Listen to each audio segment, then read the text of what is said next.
মানুষ তার জীবনে দুই ধরনের পরিস্থিতিকে খুব ভয় পায়। এক, কোনো কারণবশত কারোর সামনে নত হওয়া। দুই, কোনো কারণে নিজের চরিত্র থেকে, নিজের মূল্যবোধ থেকে বিচ্যুত হওয়া। এবার কেন হয় এরকম যে কথায় কথায় কারোর সামনে নত হতে হয়? কেন বারংবার নিজের চরিত্র থেকে চ্যুত হতে হয়? এরকম কেন হয়? এটা তখনই হয় যখন আমাদের শিক্ষা এবং মূল্যবোধের অভাব থাকে। যদি মানুষের মধ্যে প্রকৃত শিক্ষা থাকে তাহলে এই সংসারে কোনো সময় এবং কারোর সামনেই নত হওয়ার কোনো প্রয়োজন নেই। যদি মানুষের মধ্যে মূল্যবোধ থাকে তাহলে তাকে নিজের মূল্যবোধ বা চরিত্র থেকে বিচ্যুত হতে হয় না, তা সে যাই হয়ে যাক না কেন। কোনো বালককে যদি জন্ম থেকেই সুশিক্ষার অধিকারী করা হয়, শিক্ষিত করা হয়, মূল্যবোধের অধিকারী করা হয়, তবে সে এই সংসারে এমন কর্ম করবে যাতে সে নিজেকে, নিজের পরিবারকে, সমগ্র সমাজকে গর্বিত করতে পারে। শিক্ষা লাভ করুন, মূল্যবোধ লাভ করুন এবং আমার সাথে ভালোবেসে বলুন, রাধা রাধা। এই সংসারে কোনো বস্তু হোক বা ব্যক্তি হোক, তার একার গুরুত্ব কিন্তু খুব বেশি নয়। একটা উদাহরণ হিসেবে বৃষ্টির ফোঁটাকে ভেবে দেখুন। যদি একটি বৃষ্টির ফোঁটা হয় তাহলে তার খুব বেশি গুরুত্ব থাকে না, কিন্তু যখন সহস্র বৃষ্টির ফোঁটা মেঘের মধ্যে দিয়ে ঝরে পড়ে তখন সেটা বর্ষার রূপ ধারণ করে। সেই বর্ষা যা এই প্রকৃতিকে শান্ত করে। সেইভাবেই পাথরের ছোট টুকরো, তার খুব বেশি গুরুত্ব থাকে না, কিন্তু যখন অসংখ্য পাথরের টুকরো একত্রিত হয় তখন তা পর্বতের আকার ধারণ করে। সেইভাবেই কিছু মানুষ যখন একত্রিত হন তখন তৈরি হয় পরিবার, কিছু পরিবার যখন একত্রিত হয় তখন তৈরি হয় সমাজ, যখন অনেক সংখ্যক সমাজ একত্রিত হয় তখন তৈরি হয় রাজ্য। এবার এই রাজ্যের সবথেকে গুরুত্বপূর্ণ ব্যক্তি হতে পারেন রাজা, কিন্তু তাও সেই রাজা একা কিছু করতে পারেন না। যুদ্ধ লড়ার সময় তারও নিজের সৈন্যদলকে প্রয়োজন পড়ে। কিন্তু এই সংসারে এমন একজন ব্যক্তি আছেন যিনি একাই সব কাজ করতে থাকেন, এবং সেই ব্যক্তি হলেন মা।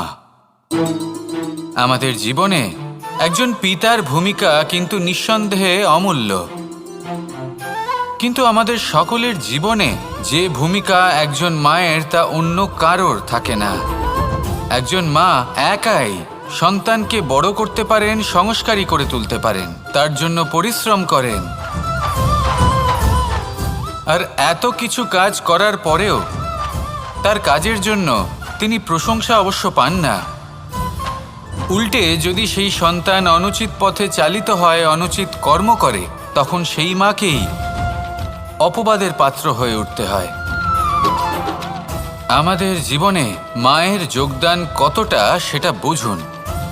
আপনাকে বড় করে তোলার জন্য উনি কতটা পরিশ্রম করেছেন সেটা বুঝুন। আজ থেকে, এখন থেকে, এই মুহূর্ত থেকে মাকে সম্মান করতে শিখুন। যখন সময় পাবেন, যখন সুযোগ হবে, তখন তার প্রশংসা করুন, ওনারও ভালো লাগবে। আর মায়ের এই মমতার জন্য, তার এই ভূমিকার জন্য আসুন সবাই মিলে আমরা তাকে প্রণাম করি, আর সকলে মিলে ভালোবেসে বলি, রাধা রাধা। মানুষের মানসিকতা এমন হয় যে সে যতটা করে আশা করে যে তার থেকে অনেক বেশি তার বদলে সে পাবে। দেখুন, সবকিছুই আপনার ভাবনা চিন্তার উপর নির্ভর করছে। আপনি যদি ফলের বিষয়ে ভেবে কর্ম করতে থাকেন তাহলে সেটা অনুচিত। জীবনের আসল আনন্দ হলো নিজের কর্ম করতে থাকা, ফলের চিন্তা করা উচিত নয়। যদি আপনি এরকম ভাবেন যে আমি এতটা করছি, আমার এতটা পাওয়া উচিত, সেই ভাবনা অনুচিত। যদি আপনি সেবার মানসিকতা নিয়ে কর্ম করতে থাকেন, কর্মচক্রে প্রবাহিত হন, যদি আপনি এমন ভাবনা রাখেন যে আমি এতটা পাচ্ছি তাই এর থেকে অনেক বেশি আমি কর্ম করব, তাহলে নিশ্চিতরূপে আপনি যতটা করছেন তার থেকে অনেক বেশি আপনি পাবেন, আপনার আশার থেকে অনেক বেশি আপনি পাবেন। শুধু জীবনে অনেক বেশি কাজ করতে থাকুন, ফলের চিন্তা করবেন না। আর মনে রাখবেন, এই ভাবনাই সব থেকে বড় বীজ। কর্মের উপর বিশ্বাস রাখুন, জীবনে যা যা আপনি চান সবই সুখময় হবে। আসুন আর আমার সাথে ভালোবেসে বলুন, রাধা রাধা। আপনি কখনো পর্বতের শিখরে উঠেছেন? আপনি দেখতে পাবেন পর্বতের পদতলে প্রচুর সুন্দর ফুল রয়েছে, সবুজ বনানী রয়েছে। যত আপনি ওপরে উঠতে থাকবেন তত ফুল কমতে থাকবে, সবুজ বনানী কমতে থাকবে। আরও কিছুটা ওপরে উঠলে কাঁটা জাতীয় গাছ দেখতে পাবেন, শুকনো গাছ দেখতে পাবেন। আরও যদি ওপরে ওঠেন তাহলে পাষাণ দেখতে পাবেন। আরও ওপরে উঠলে হিমখণ্ড দেখতে পাবেন। এই যে পর্বত, তা মনুষ্য জীবনের সবথেকে উত্তম উদাহরণ।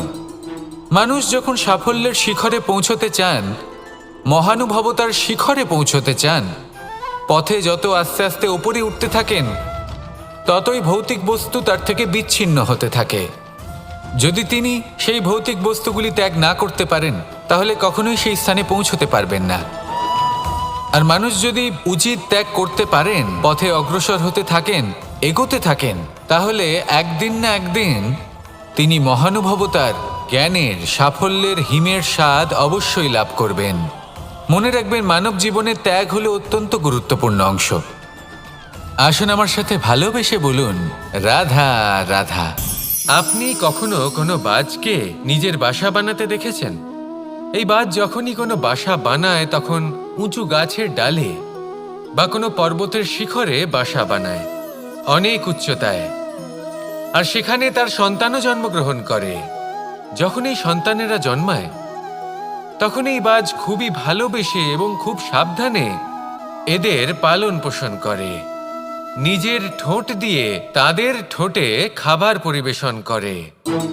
কিন্তু যেই সেই সন্তানেরা হৃষ্টপুষ্ট হয়ে যায় এবং সেই কথা বাজ নিজে বুঝতে পেরে যায়, সেই বাজ নিজেই সেই বাসা ছিন্ন ভিন্ন করে দেয়।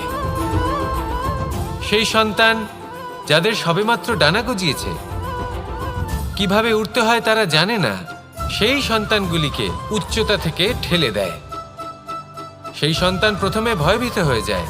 তারা সামনে মৃত্যুকে দেখতে পেয়ে ভয়ের কারণে তাদের ডানা ঝাপটাতে থাকে।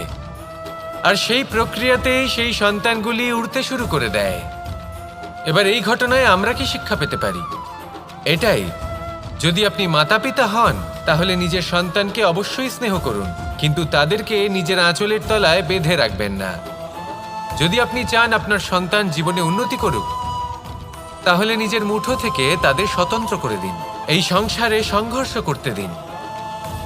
সেই সন্তান নিজেই বুঝতে পারবে যে জন্মের সময় পাওয়া ডানা কি করে ব্যবহার করতে হয়।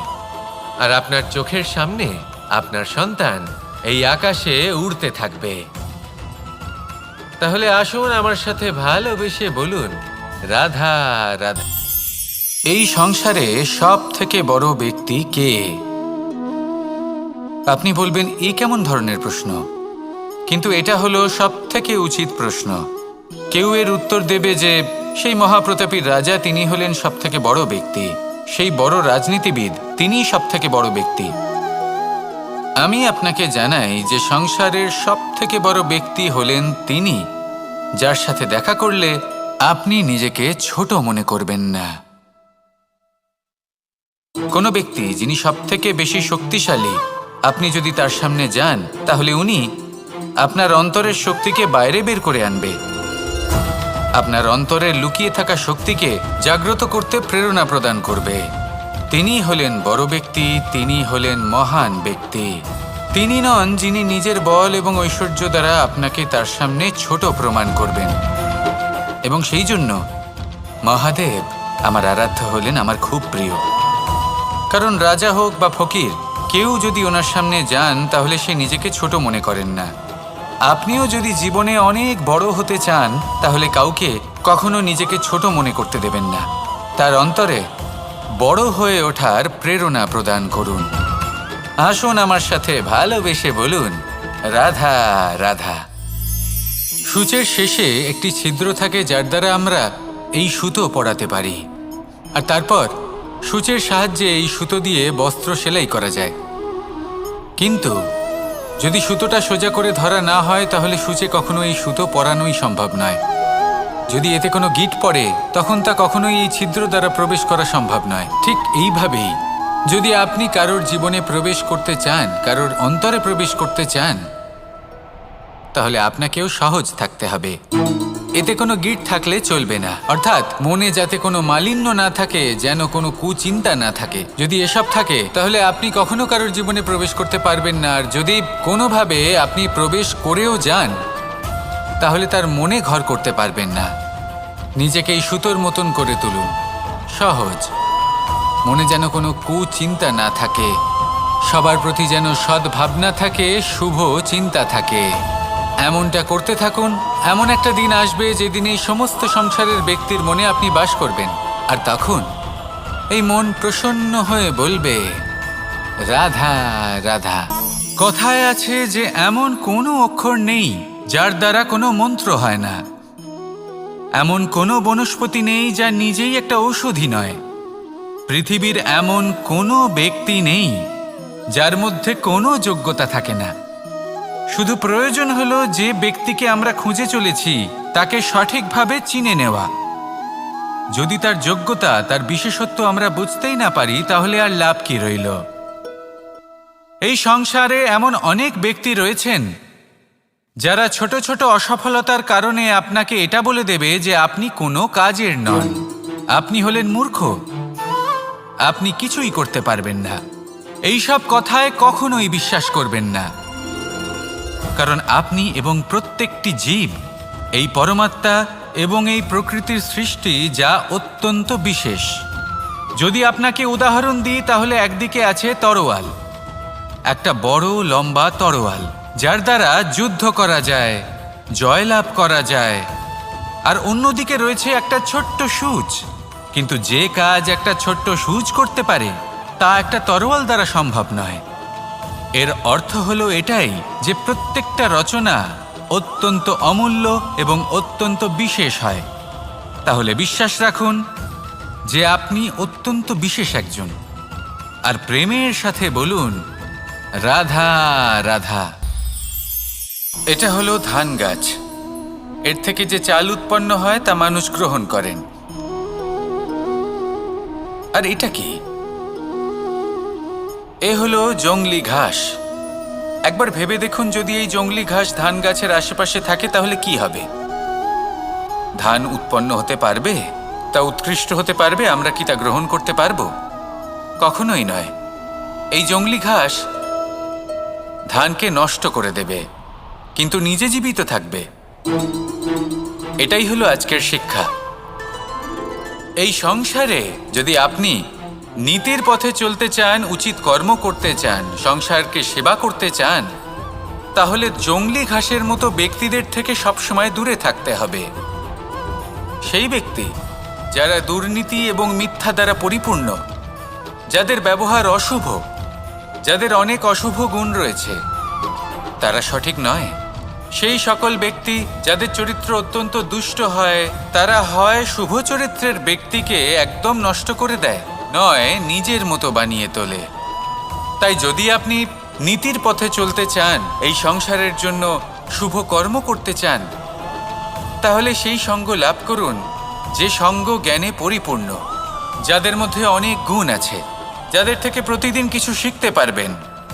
এমন ব্যক্তির সাথে জীবন অতিবাহিত করুন, দুরাচারীদের থেকে দূরে থাকুন। তবেই এই মন প্রসন্ন হয়ে বলবে, রাধা রাধা। পঞ্চতত্ত্বের মধ্যে দ্বিতীয় তত্ত্ব হল ধরণী, ভূমি, যাকে আমরা ধরণী মাতা বলি। এই ধরণী ধৈর্য ধারণ করে, আর এর ওপরেই আমাদের সমগ্র সংসার নির্ভরশীল। কারণ এই ভূমি সহ্য ক্ষমতা রাখে, এর সহ্য ক্ষমতা হলো অপরিসীম। সন্তান যতই আঘাত প্রদান করুক না কেন, প্রেম পূর্বক সহ্য করে, আর তার বদলে অমূল্য রত্ন প্রদান করে। সন্তান যদি হাল চালায় তাহলে তার বদলে তাকে অন্ন প্রদান করে। এটাই হলো ধরণী। এবার এর থেকে আমরা কি শিক্ষা পেতে পারি? এটাই যে কারোর জন্য কিছু করা বা কাউকে কিছু দেওয়া মনে কোনো কামনা ছাড়াই। আর এই কথাটা বুঝে যান, যদি কারোর জন্য কামনা না রেখে বা কোনো পাওয়ার আশা না রেখে কারোর জন্য কিছু করেন বা কারোকে কিছু দেন, যদি এটা আপনি শিখতে পারেন তবে আপনি ভালোবাসতে শিখে গেছেন। আর সেই জন্যই এই ধরিত্রীকে মাতা বলা হয়, কারণ মাতা শুধু উনি নন যিনি গর্ভে সন্তানকে ধারণ করেন, মাতা তো উনিও যিনি জীবন বাঁচতে শেখান, যিনি জীবন বাঁচার উদাহরণ প্রদান করেন। তাহলে ধরনীর থেকে এই নিঃস্বার্থ ভাব শিখুন, নিঃস্বার্থ ভালোবাসা শিখুন, আর এই ভালোবাসার সাথেই বলুন রাধা রাধা। এই সংসারে আমরা প্রকাশ কোথা থেকে পাই? এর উত্তর বড়ই সরল। ভোরে যখন সূর্যোদয় হয় তখন প্রকাশের কিরণ আমাদের ঘরে এসে পৌঁছয়। এইভাবেই আমরা প্রকাশ লাভ করি। এবার এই প্রকাশের আলোতেই আমরা সারাদিনের কাজ সম্পন্ন করি।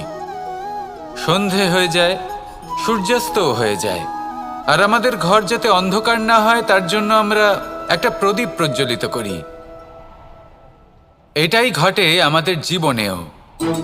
এবার প্রবাহমান আয়ুর সাথে আমরা আমাদের অন্তরে যদি একটা প্রদীপ প্রজ্বলিত করে নিই তাহলে বিষয়টাই অন্যরকম হবে।